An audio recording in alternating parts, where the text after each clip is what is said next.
Destiny is a game I've wanted to really sink my teeth into for a while. I remember the term shared world shooter being thrown around the time it came out, and that intrigued me. I tried getting into it twice before, but gave up both times for reasons I can't remember. Developed by Bungie and published by Activision, Destiny was released for PlayStation 3, PlayStation 4, Xbox 360, and Xbox One in September 2014. For this review, we played the PS4 version on PlayStation 5. Destiny is a game that does require an internet connection to play, and heavily emphasizes cooperative gameplay.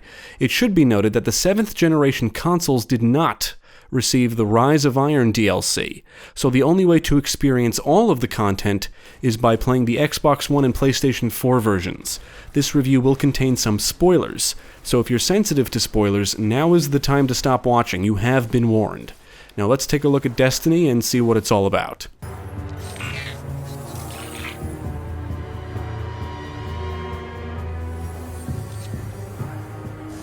Ouch.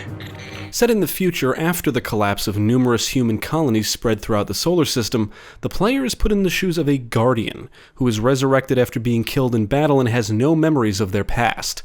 They travel to different planets, eliminating various alien threats, on a quest to revive a celestial body known as the Traveler, in an effort to prevent the human race from being wiped out. Some of the expansions add new story content, like The Taken King, which introduces a new race of enemies and centers on a king's efforts to avenge his son's death. And the Rise of Iron expansion centers on the Guardian's efforts to wipe out a virus known as Siva. I am all that remains.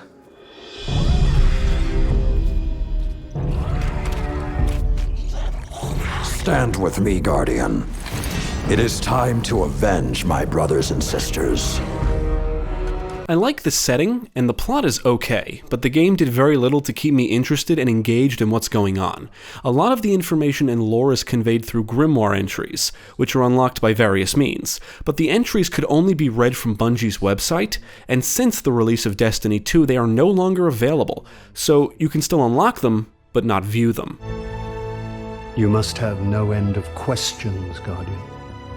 There's a lot of things I like about Destiny. I like the setting, I like the planet hopping, and the gunplay is phenomenal. Most of the weapons look cool and feel great to fire, and the game contains a nice mix of weapon types, ranging from pistols to fusion rifles to melee weapons like swords. Destiny borrows elements from games like Diablo and Borderlands, making for a fun RPG-style shooter. You can play through it solo, which can be fun, but it proves to be more enjoyable with multiple players.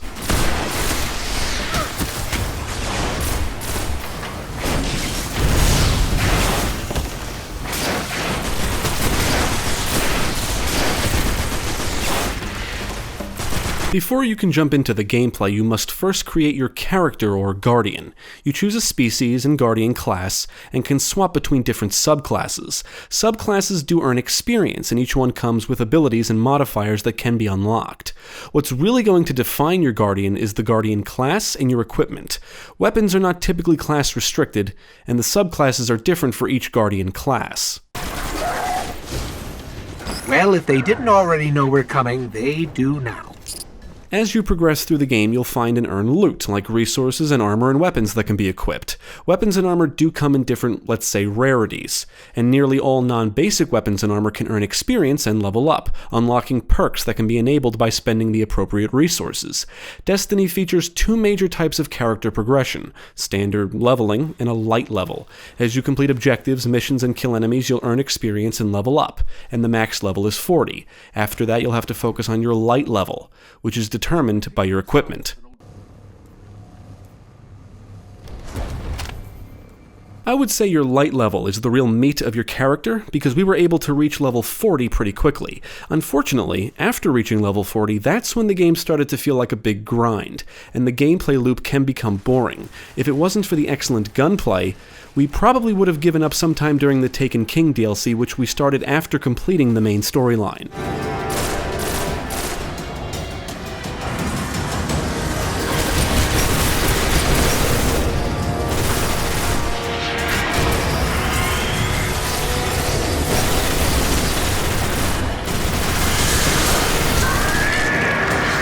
One of Destiny's bigger problems is that it's very repetitive, not unlike the games it shares similarities with, like Diablo and Borderlands. The loop will feel very familiar. Kill enemies, complete missions, get loot, and hope it's better than what you have equipped. And for the most part, it usually is. After a certain point, most of the gear that's dropped comes in the form of engrams, which need to be decoded, or in Diablo terms, identified. So you collect some engrams, bring them back to the hub area or social space, and visit the Cryptarch to have them decoded.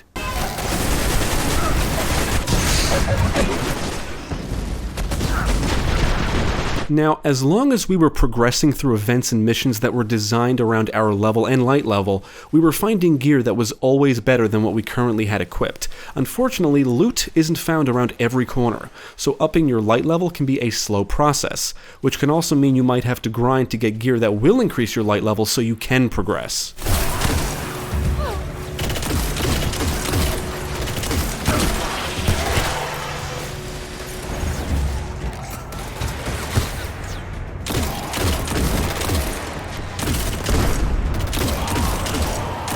Gear doesn't drop at the same frequency or rate as it does in other loot-based games, at least not based on our experience. You can find loot in the environments and enemies can drop stuff, but not every skirmish will result in engrams. Completing objectives will often reward you with things, but getting into a random firefight on a planet won't necessarily result in loot.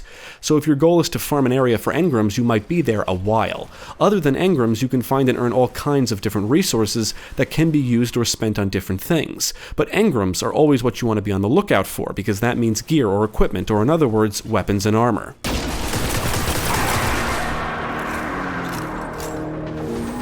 Now, a new weapon can make a noticeable difference. Those are what excited us the most. Since weapons are not typically class restricted, everyone will get their hands on the same weapon types, and the perks for each piece of equipment are often the same or similar to others you find. It's all about that light level. The problem is, loot plays a big role in the game, but since weapons rarely feel unique, and because the legendary and exotic stuff is harder to get, the loot system loses steam pretty quick. Clear out the ship. When things quiet down, the doors should open. It wasn't until we reached a high light level did some of the weapons we acquired actually showcase some kind of new functionality, or feel a little different than anything we used before. Sure, I acquired a legendary pulse rifle earlier in the game, but it basically functioned the same as the last 5 I got before, with some minor differences. The higher the rarity, the more perks or upgrades it has, and typically the higher the light level. The end game is when you can really start focusing on what gear you want and their perks, but until you reach the higher light levels like 380 or higher, it just feels like a grind. It didn't matter if the gear I got was rare, legendary, or exotic. If it was a higher light level than whatever I currently had equipped, I would equip it. Even if it was a weapon type I didn't particularly care to use or was lower in rarity, I would still equip it, just so I could increase my light level so I could complete more challenging missions and events and earn better gear. Ultimately, Destiny has the gameplay loop down, but the loot system feels lackluster.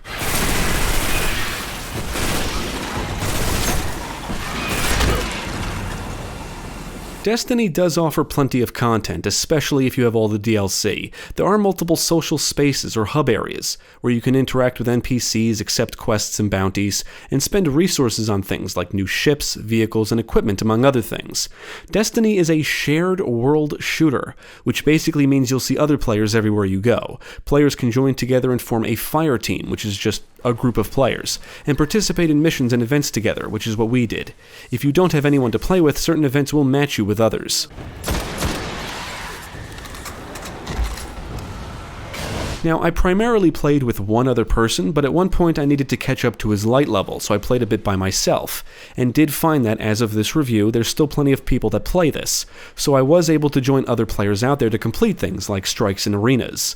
The only events we couldn't get into were raids and the Crucible. A raid is a cooperative event that supports up to 6 players, and we tried tackling a couple, but the 2 of us found trying to get through them tedious, and we were never able to get anyone else to join in to help out. The Crucible is Destiny's competitive multiplayer mode, and every time I tried to get a match going, I was never able to find other players.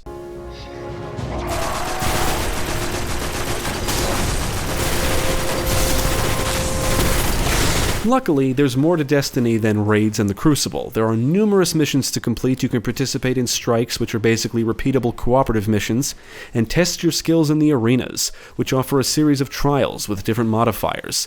And there are weekly strikes for high light levels that offer a chance to get legendary and exotic gear. You can also do patrols on each planet, which means you can freely explore the planets and take on small side missions.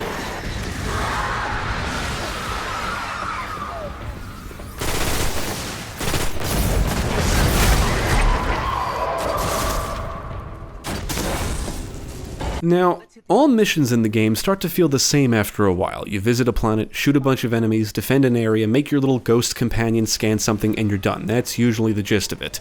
A story arc doesn't necessarily mean you'll be required to complete unique objectives. You may have to complete strikes or patrols, and you'll often end up revisiting the same places and sometimes fighting the same bosses.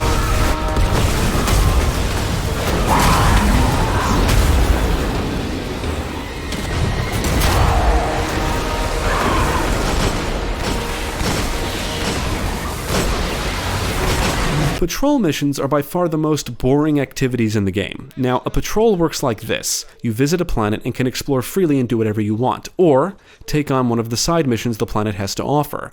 These missions can be found in different locations around the planet and consist of different simple objectives, like scout an area, kill enemies, and collect items. Most of them are not very exciting, but they are a good way to earn specific resources.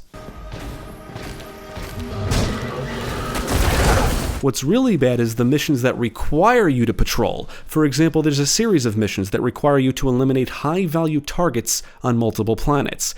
That means you have to patrol the planets and look for the specific patrol mission type and complete it. The issue is, this mission type may not be available, so you'll have to complete or accept and abandon the missions that are available and wait for more to generate, hoping the one you need becomes available. Then there's the missions that want you to eliminate taken champions.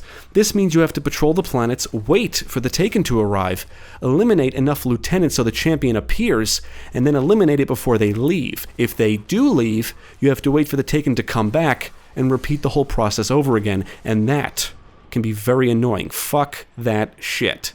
There's other types of missions that require you to patrol, and most of them suck.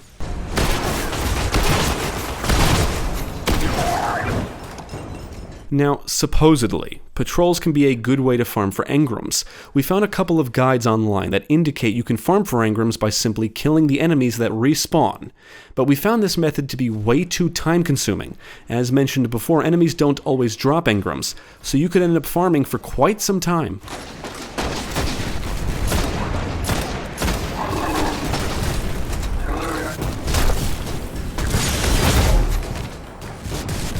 I do enjoy the planet hopping aspect of the game, however we felt the game should have included maps. The planets are more or less just large maps. You can summon a vehicle to get around the planets quicker, which is nice, but a fast travel system would also have been beneficial, because there's no way to know how to get to certain areas of a planet unless you've memorized the layouts.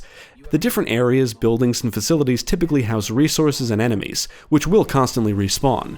Buildings and facilities are often more claustrophobic than the outdoor areas, and include numerous linear paths and corridors that lead to bigger rooms where battles usually take place. If you stay on a planet long enough, you may get the opportunity to participate in an event that appears which can reward you with some good stuff.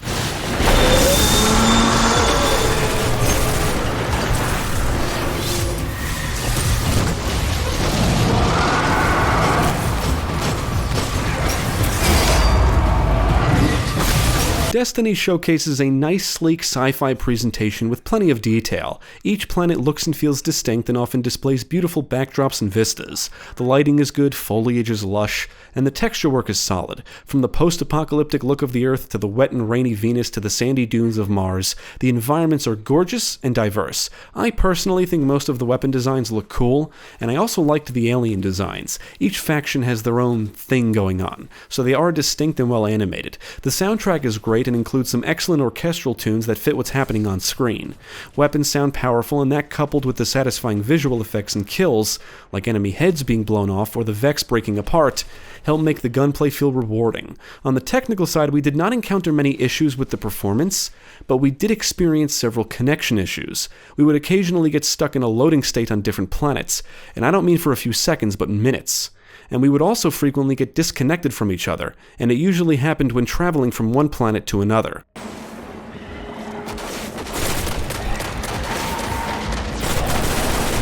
Guardian down. I enjoyed my time with Destiny, but as for the loot side of things, I think it could use some more work. I don't mind repetition in a game like this, but there has to be something to make up for it. In a lot of loot-based games, loot is what does it. It's typically what keeps me going. Frequently finding new toys to play with can be exciting, especially when they make a noticeable difference, or change how you approach situations. That's not always the case in Destiny. The weapon you get might function just like the last one you had, except now you have a high enough light level to complete certain missions or events.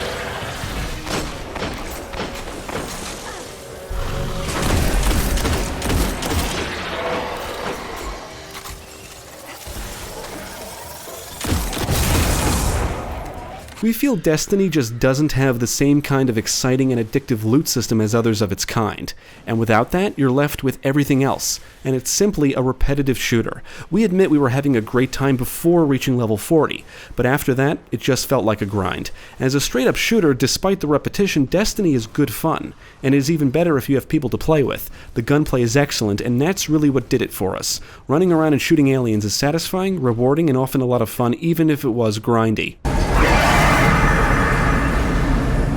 We would recommend Destiny, especially if you have people to play with. It can be played and enjoyed solo, but you'll get more out of it if you play with others. Luckily, as of this review, it still has active players, so even if you don't have friends who play it, you can certainly find others to play with online. It's a better shooter than it is a loot-based game, at least as far as we're concerned, and even though the action gets repetitive, blasting away aliens on different planets proves to be a hell of a good time. Definitely check it out.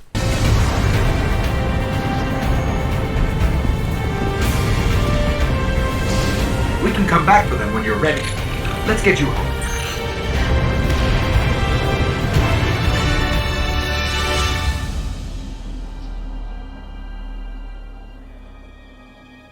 Thank you for watching. If you enjoyed this video, check out the rest of our channel, follow us at the links below, and you can also support us on Patreon. If you're interested in more gaming content, check out our friends over at Gamecast.